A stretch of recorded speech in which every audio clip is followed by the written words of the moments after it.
Bismillahirrahmanirrahim. Assalamualaikum warahmatullahi wabarakatuh. Jadi dari video yang kemarin itu ada yang mengkritik atau memberikan saran, ya, bagus sekali ya. Alhamdulillah gitu. Yang masalah video pribadi ketika sholawatan dalam keadaan nongkrong ya kakinya diangkat gitu.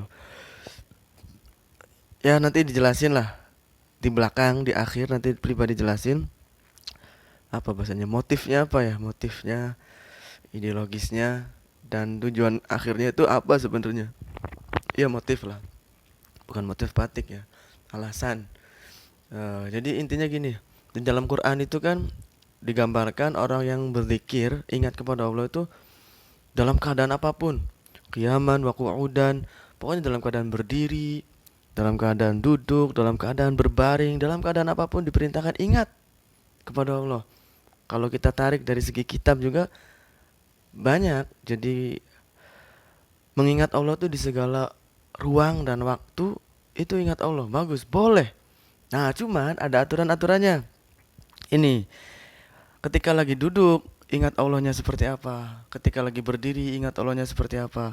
Ketika lagi tiduran, ingat Allahnya seperti apa. Ketika lagi di WC, ingat Allahnya seperti apa. Ketika lagi di kamar mandi, ketika lagi di ruang-ruang yang seperti di tong sampah, lagi bakar sampah, lagi di kerumunan sampah, ingat Allahnya seperti apa. Itu ada aturannya masing-masing.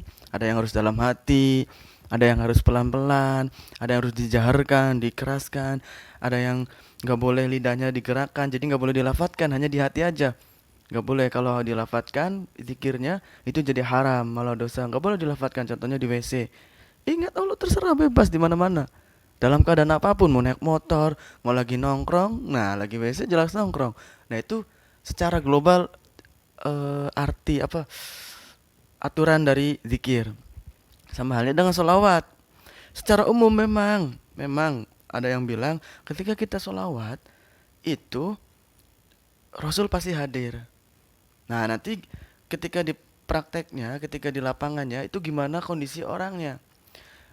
Ya pribadi dengar dari beberapa orang yang mengatakan lah, orang yang menjelaskan bahwasanya ketika kita sholawat itu kanjeng Nabi itu gimana keadaan kondisi kita. Contoh-contoh, kru pribadi harus nyebut nama nggak usah lah. Pokoknya ada ulama besar, ada yang sholawat itu suka sambil tangannya gini-gini, misalkan goyang-goyang, gini-gini. Nah itu kalau kalau bener-bener Rasul hadir di depannya, apakah sopan gini-gini? Ada yang sambil joget-joget, goyang-goyang, menikmati torobau, torobau kalau dalam kitab Adiba itu ada torobau, ada yang di sholatullahi malahat, sholawatan sholatullahi malahat kawakib. Itu ada torobau. Torobau itu gerak-gerak, goyang-goyang sampai nggak sadar gitu, saking senengnya sholawatan kepada Rasul, saking isyak isyak itu apa? Rindu kepada Rasul menghayati sampai torobau gerak-gerak. Nah kalau kata para ulama sebagian kiai menjelaskan gitu aja sebenarnya udah masuk gak sopan di depan kanjeng Nabi lo goyang-goyang. Nah tapi gimana sih kesimpulannya penjam'uannya apa jam'u al jam'u penggabungannya gimana sih? Jadi ketika kita sholawatan kepada Nabi itu gimana kondisi kita?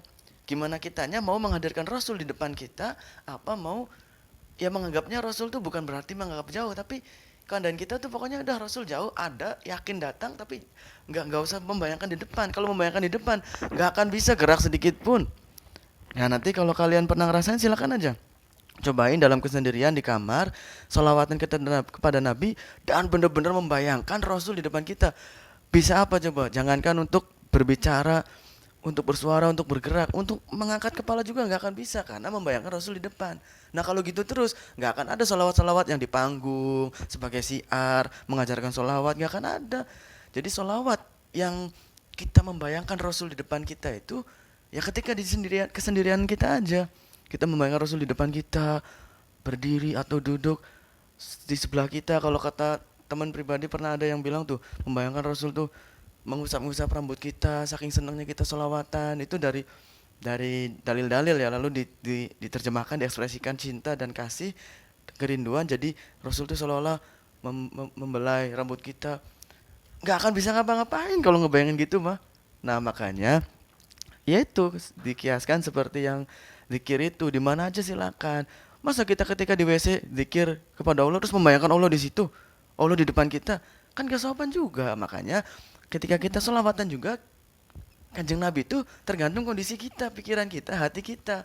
Nah ketika lagi di motor ya nggak sopan kalau Nabi hadir, ya udah pokoknya ada tapi nggak usah di depan kita gitu. Nah pribadi kemarin nongkrong itu juga nggak, pribadi nggak ada ngebayangin Nabi di depan kita, di depan pribadi, terus pribadi berani-beraninya nongkrong, ya nggak mungkin. Nah jadi itulah.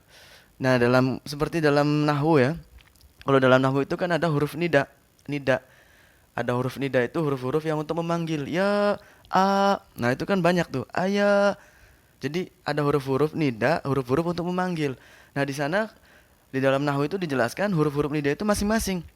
Ada yang lil akrob, lil bait, atau di tengah-tengah, atau bisa dua-duanya. Nah termasuk huruf nida yang bisa berbagai tempat itu adalah ya. Jadi kita ngomong ya Allah, ya Rasulullah, itu kita bebas memilih. Ya itu maknanya bisa memanggil yang jauh, memanggil yang di depan kita, atau yang di sedang-sedang tengah. Kalau ya pribadi juga nggak terlalu mendetail ya. Ada yang harus khusus ya nida itu huruf nida itu khusus untuk yang dekat, untuk yang jauh. Nah, ketika ya itu bebas. Ya itu boleh dekat, boleh jauh. Makanya ketika kita ya, kebiasaan kan kebanyakannya ya. Ya Rasulullah, ya Allah. Ya gimana kita? Ketika kondisi tubuh kita lagi siap, benar-benar menggambarkan, meyakinkan, membayangkan Allah dan Rasul di depan kita, silakan siap. Tapi kalau enggak, kondisinya sedang gimana-gimana, ya jauh aja yanya. Nganggapnya ada, Allah ada, Rasul ada, tapi nggak usah dibayangkan di depan. Kalau bayangkan di depan, nggak bisa ngapa-ngapain udah. Nunduk, nggak bisa ngapa-ngapain, gerak juga nggak bisa. Nah itu nanti coba kalian rasakan sendiri karena ini tentang rasa, nggak bisa digambarkannya. Jadi intinya gitu. Kita ketika ada orang sholawatan di panggung sambil gini-gini, sambil senyum-senyum, ada jamaahnya, itu nggak mungkin ngebayangin Nabi di depannya. Ada yang sambil nongkrong, ada yang sambil makan.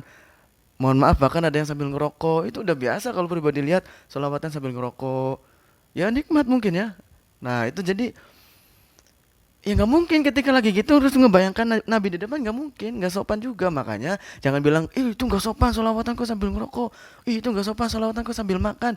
Yaitu dia nggak lagi menghadirkan Nabi di depannya. Walaupun hakikatnya misalkan iya Nabi itu ada di dekat kita, orang yang sholawat.